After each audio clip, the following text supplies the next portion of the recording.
Alrighty guys, hello and welcome back to the show. So this evening, I got absolutely styled on by this guy 2 games in a row. I've always been probably unjustly proud of my 1v1 skills, and this guy absolutely took me to school 2 games in a row. So I want to look at exactly what he does and how this actually all happened. So I'm going to bump this up on the speed a little bit, and I want to look at his build order. So first thing, he spaces out his power generators. This is something I really should do, honestly. I just don't. Okay, so first engineer comes off the line and just goes straight for reclaim. He actually builds 3 power generators before building any mexes. Then he goes for engineers and then auroras right off of the line. Land factory and then an air factory. So if we want to compare that to what my build looks like, it looks very different. It looks much more condensed. I don't have any engineers reclaiming right now, which I definitely should, based on what just happened.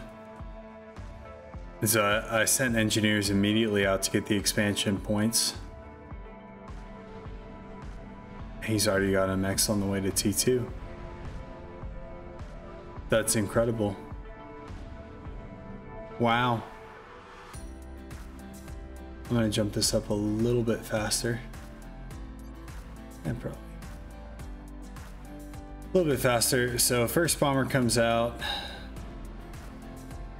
So I didn't actually notice this bomber.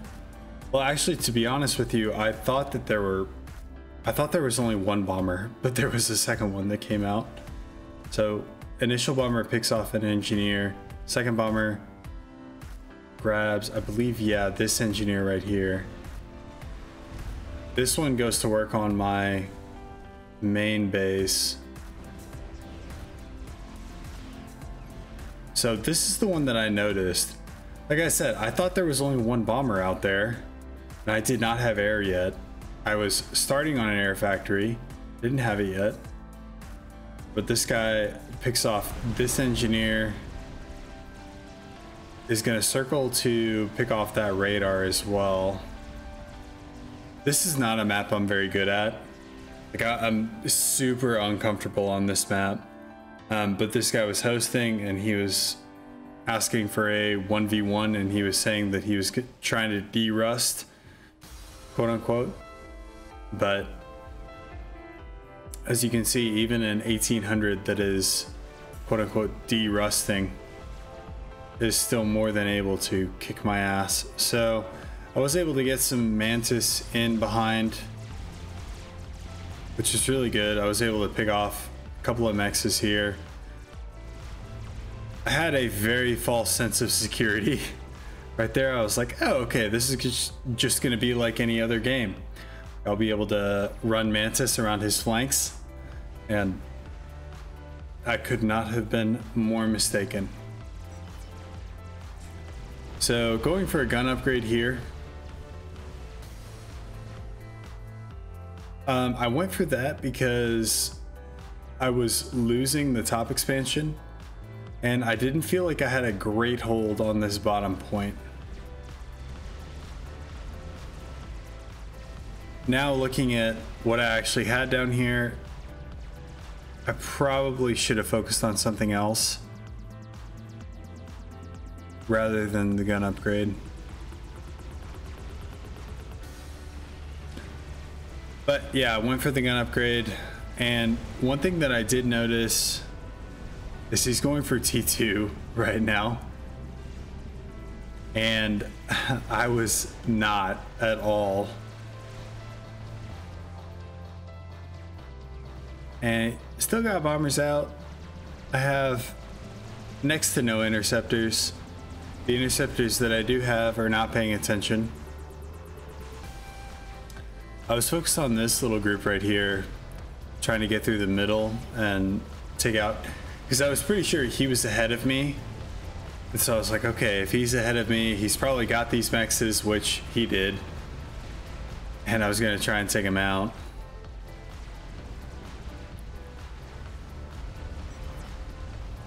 Then I was very focused on my gun comm after that.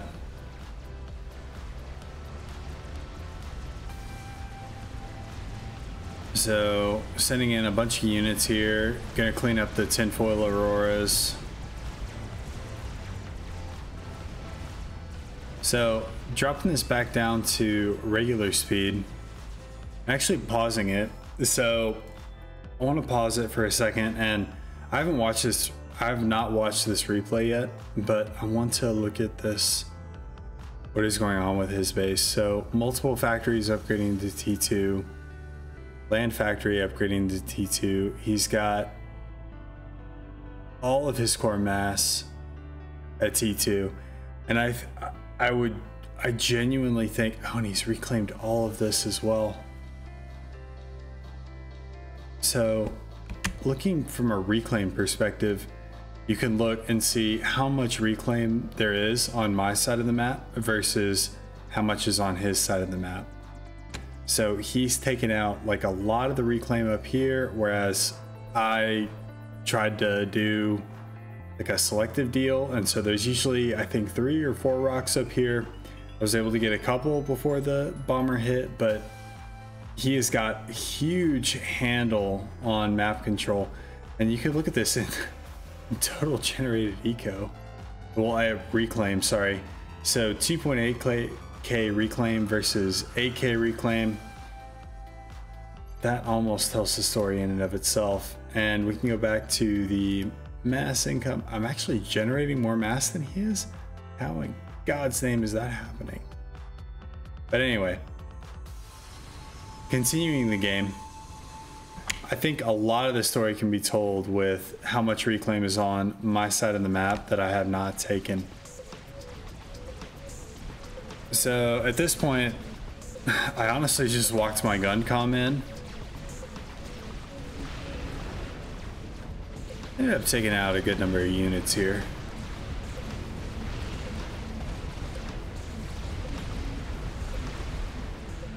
But I think that the biggest issue was the tree reclaim actually at the beginning. So walking this back, I think the tree reclaim at the beginning, and then grabbing all of the reclaim here in this crater and this kind of semi crater was instrumental for him to gain this foothold.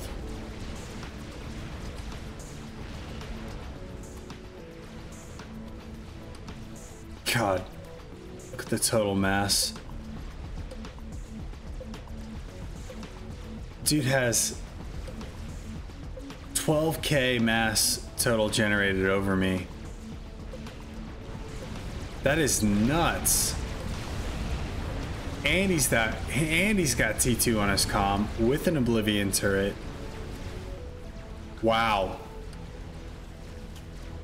Wow. Just wow.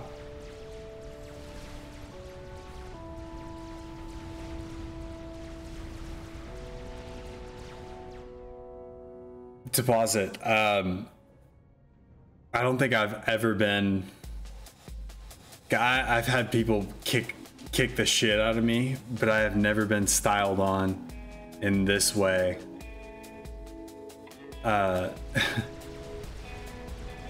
So badly. Yeah, I mean, he's got obsidians here, multiple obsidians. Yeah.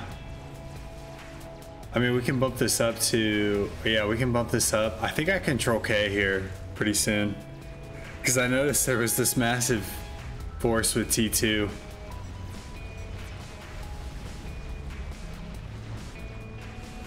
I kind of felt like he was going easy on me. You can see this in the chat, but I felt like he was going easy on me in the moment. After looking at this, I'm not sure that he was. I think he was going full out. But anyway, so to sum this replay up, this is a playing the map kind of deal.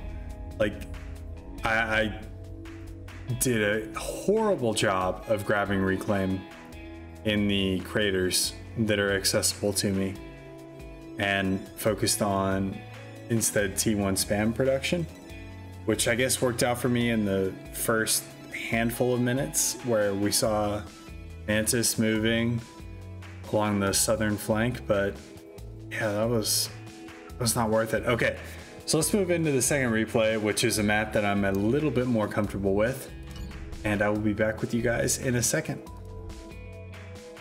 Okay, so moving into game number 2, I saw him host another game, and I was like, all right, I'm not gonna let this guy go without a fight, because he hosted it on Open Palms, and I'm much more comfortable on Open Palms than I was on, I can't remember the name of the last map. But I felt like I had a pretty good build order here.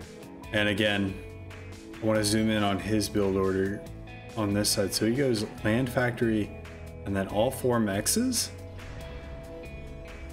Really? Kick my ass again. Yeah. Spoilers. But let's bump this up a little bit. So Engineer goes out to the Hydro and queues up spaced out B-gens for spaced out P-gens, I guess, to protect from a bombing raid that you and I both know is not gonna happen.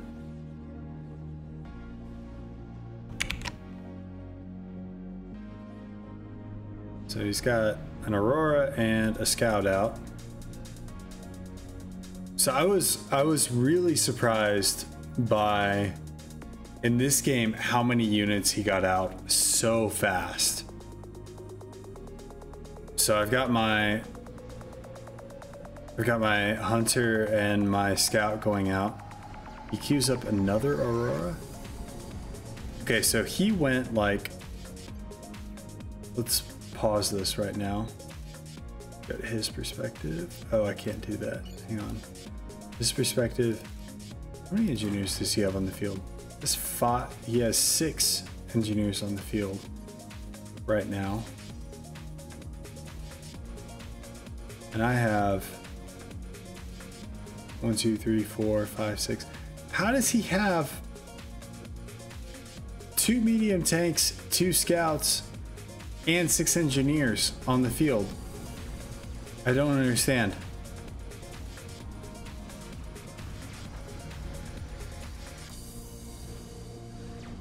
Oh, man.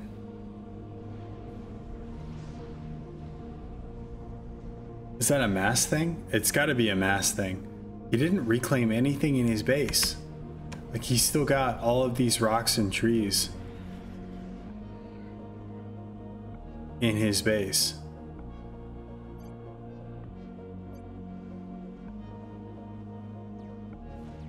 I'm genuinely confused.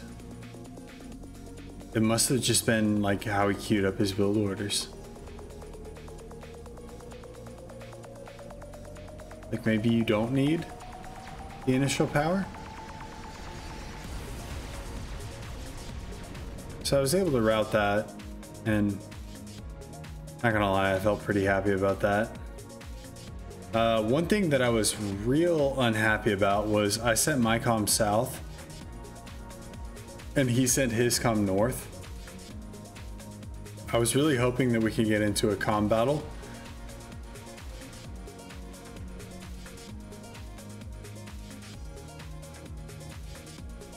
I actually remember thinking in this game, he had bombers out, and I was like, yeah, you son of a bitch, I'm not gonna do that today. Because he absolutely shut me down with bombers. But it's okay, he still did it this time. This time he has his comm helping him as well. So I sent all of my spam north.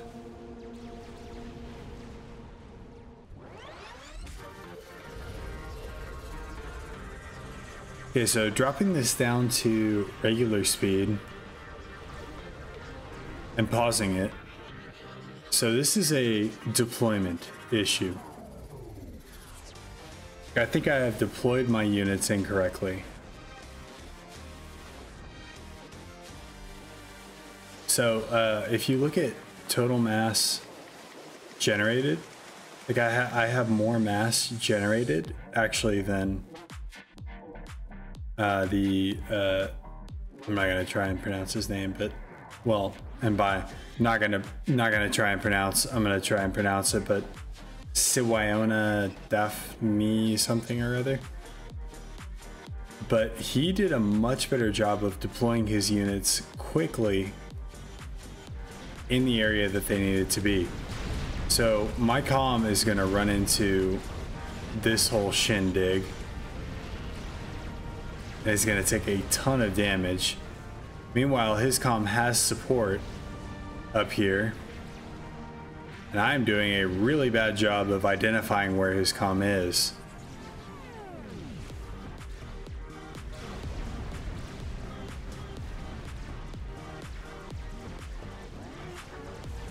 I would just move these units.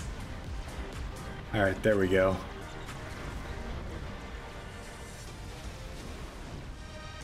Okay. He's also grabbing the middle. I do a really bad job of this on open palms. I tend to leave the middle as like a lost cause, almost.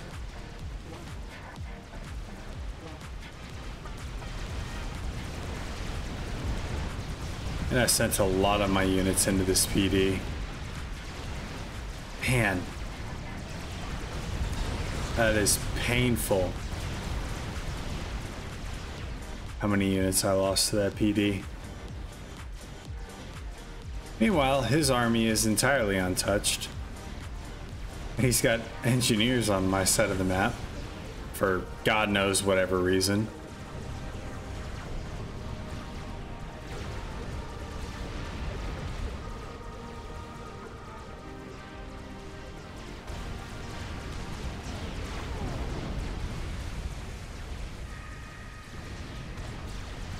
Yeah, so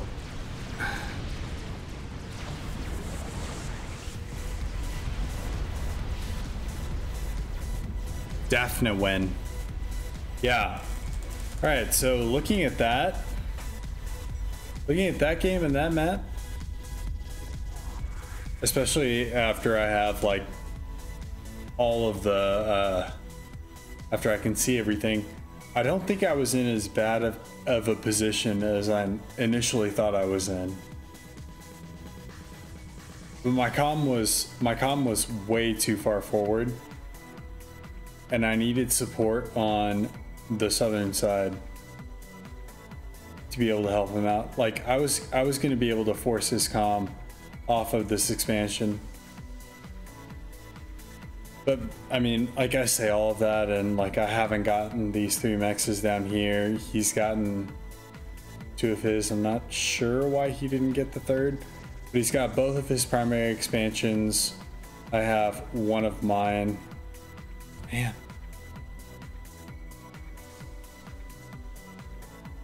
I think this one comes down to build order. Like he knew he was able to afford 4 mass extractors and continue pushing on. I think that's what it goes down to. I needed more factories. I think cranking T1, because my strategy in a lot of 1v1 games is just overwhelm the enemy with T1 units. And you're not going to do that with 7 factories against how many? 1, 2, 3. That one's upgrading to T2, 4, 5, 6, 7, 8, 9. 9 factories whenever you have a PD that you suicide a lot of your units into. Okay. Yeah, so this one comes down to unit deployment, I think. And where my units were and what they were running into versus resource utilization, which I guess is why I felt a little bit more confident on this map. Like I have a good build order, I think. At least I thought. I don't know. My build order is probably shit on this map. I'm sure a lot of you guys will tell me down in the comments, but I hope you guys enjoyed it. Yeah, this guy took me to school, baby. And yeah, definitely going to be taking some of the nuggets that I learned from this as far as build orders on open palms and how to reclaim early and incorporating this into later ladder matches. But hope you guys enjoyed this. I will see you guys in the next one. Peace.